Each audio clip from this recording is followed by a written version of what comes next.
Market outlook की इस खास सीरीज में आप सबका स्वागत है और आज हमारे साथ कार्यक्रम में शामिल हो रही है इंटरनेशनल वीमेंस डे के खास मौके पर आईएफएल वेल्थ की हेड इक्विटी ब्रोकिंग अनु जैन जी। अनु जी, बहुत बहुत स्वागत है आपका। अनु जी 15 साल से इक्विटी मार्केट्स में हैं और मेरिल लिंच जैसी दिग्गज कंपनी के साथ काम करने का उनका लंबा चौड़ा अनुभव है और मास्टर इन मैनेजमेंट स्टडीज आपने किया है फाइनेंस में सिडनम कॉलेज से, Sydenham institute of management studies Mumbai से।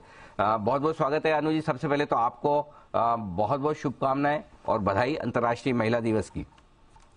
अनिल जी बहुत बहुत शुक्रिया एंड थ्रू दिस प्लेटफॉर्म में सब और महिलाओं को ऑल ओवर द वर्ल्ड यही शुभकामनाएं आज के दिन की सबको देना चाहूंगी। बिल्कुल, क्योंकि आप इतने लंबे समय से मार्केट्स ट्रैक करती हैं, थोड़ा सा व्यू लेना चाहता हूं। सबसे पहले शुरुआत में भारतीय बाजारों को लेकर पिछले 2 महीने थोड़े से बड़े सुस्ती भरे, 3 महीने रादर दिसंबर से लेकर फरवरी तक थोड़ा जोश कम हुआ है, लोगों का इंटरेस्ट कम होता हुआ दिख रहा है। क्या संकेत दे रहे हैं भारतीय बाजार, क्या करना चाहते हैं, कहाँ जाना चाहते हैं, ऊपर या नीचे? देखिए, जहां तक कि मार्केट का सवाल है, पिछले 1-1.5 महीने में बहुत सारा न्यूज फ्लो काफी डिस्टर्बिंग तरीके का आया है।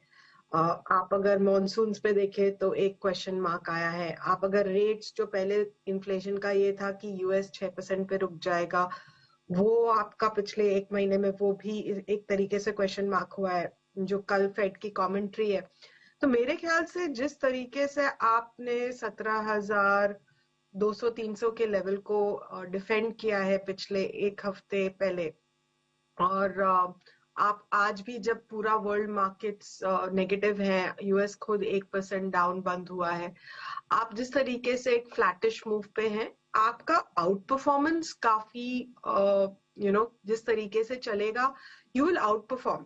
बट अगर पूरा वर्ल्ड 10% नीचे होगा तो हम भी 4 से 5% नीचे करेक्ट होंगे। तो वो एक ट्रैजेक्टरी आउट परफॉर्मेंस की है, बट एब्सोल्यूट रिटर्न की है कि नहीं, वो देखने लायक है।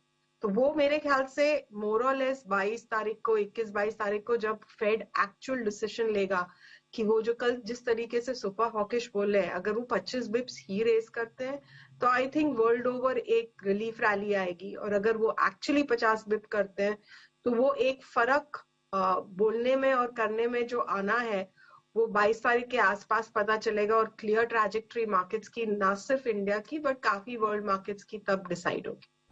बिल्कुल ठीक बात है। तो थोड़ा सा अभी ग्लोबल फैक्टर्स हैं जो थोड़ी अनिश्चितता वाले हैं, उन पर फोकस करना है। लेकिन भारतीय बाजार में अब तक हमारे रिटेल इन्वेस्टर्स मजबूती के साथ टिके रहे, फ्लोज भी स्ट्रांग रहे। आपको क्या लगता है, क्या आगे भी इसी तरह का ट्रेंड रहेगा या फिर थोड़े इन्वेस्टर्स अब दूर हो सकते हैं अगर पैसे ना बने तो?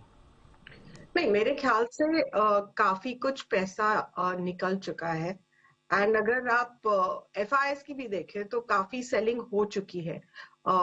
I was reading a report जहां कह रहे थे कि हम जो मीन एफआईआई इन्वेस्टमेंट होता है उससे नीचे है इस समय।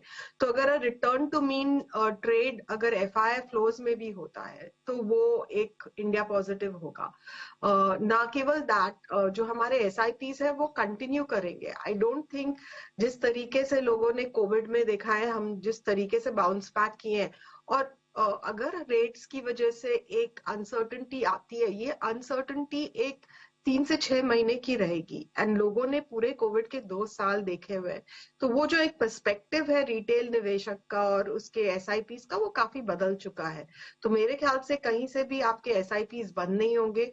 हो सकता है थोड़ा नीचे जाए तो बहुत से लोग जो वेट कर रहे हैं कैश पे, वो शायद आने की कोशिश करें। तो supports will be there, it is not a question of that going away. तो चलिए, सपोर्ट तो मिल ही जाएगा, ये एक अच्छी बात है। और भारतीय बाजार आप कह भी नहीं कि थोड़े आउट परफॉर्म और बेहतर प्रदर्शन करने की कोशिश करेंगे। कहाँ पर आपको लगता है कि बढ़िया तेजी हो सकती है और निवेश के मौके बन सकते हैं? देखिए, सेक्टोरली तो फंडामेंटली हम बैंकिंग पे ही पॉजिटिव हैं। जिस तरीके से आपका एचडीएफसी बैंक का मर्जर आना है, या जो वैल्यूएशंस पे ट्रेड कर रहा है, चाहे वो आईसीआईसीआई बैंक हो 2.3 टाइम्स फॉरवर्ड पे, या एसबीआई हो जो अभी 2 टाइम्स से भी लेस है।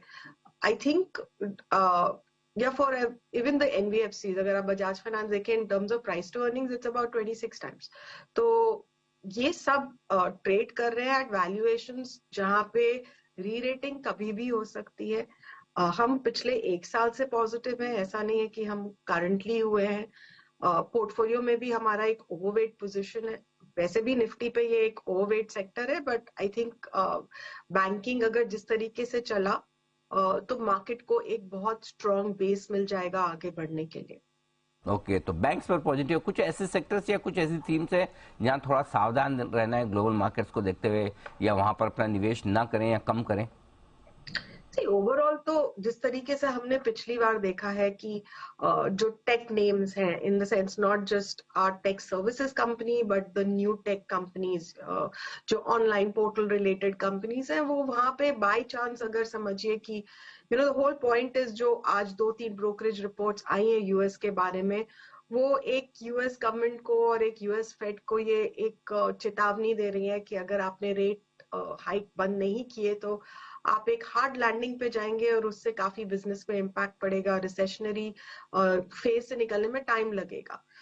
जहां तक की उम्मीद है वो रेट उतने 6% तक ना लेके जाएं, बट अगर वो लेके जाते हैं तो आपका जो जितना ऑनलाइन बिजनेस है वहां पे, जो नैस्डैक रिलेटेड स्टॉक्स पिछली बार भी देखे, वो वहां बहुत बुरी तरीके से गिरेंगे और उसका फॉल आउट यहाँ पे सबसे ज्यादा होगा।